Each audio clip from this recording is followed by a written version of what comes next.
যে গরম পড়ছে আজকে, আর এই গরমও একটা মজাদার রেসিপি না হইলে তো আর হয় না। আমরা হইলাম কি সিলেটি মানুষ, আর আমরার কথা হইল গিয়া খানি লইয়া। আমরা খাওয়াত বইলে পেট ভরিয়া খাই, আর পেট না ভরলে খানি আর হইল খই। পেট ভরিয়া খাওয়ার খাইতে লাগলে খানিও হইতে লাগবো বাম্পার। তো আজকে এই বেতালা একটা রেসিপি লইয়া আইছি। অবশ্য দেখিলে এটা পারছেন আমি কিতা করছি। এমন একটা বর্তার রেসিপি যে বর্তা দিয়া পেট ভরিয়া ভাত খাইবাই, কিন্তু মন ভরত নাই। এক প্লেট ভাত খাইয়া কইবাই আরও খাইতাই, কিন্তু ফেটে মানত নাই। দুপুরবেলার খানি হইল বর্তা বর্তি লইয়া।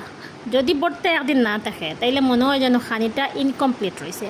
আসসালামু আলাইকুম এভরিওয়ান। আজকে আমি খাখরল বর্তার রেসিপি আপনাদের লগে শেয়ার করবো।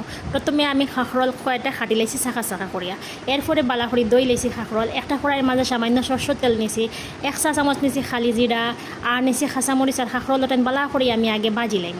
মানে জল দিতে পারবা, কিন্তু জল দিলে টেস্টটা অন্যরকম হয়ে যাবে। একদম শুকনা করিয়া বাজি লাইতে হইব, আগুন কম দিয়া। যখন খাখরল নরম হয়ে যাব, খাখরল নামাইয়া সেম কড়াইয়ের মাঝে আবার সামান্য সরষের তেল দিয়া রসুন কয় বিচি আর শুকনা লঙ্কা বালা করে বাজি লিবে।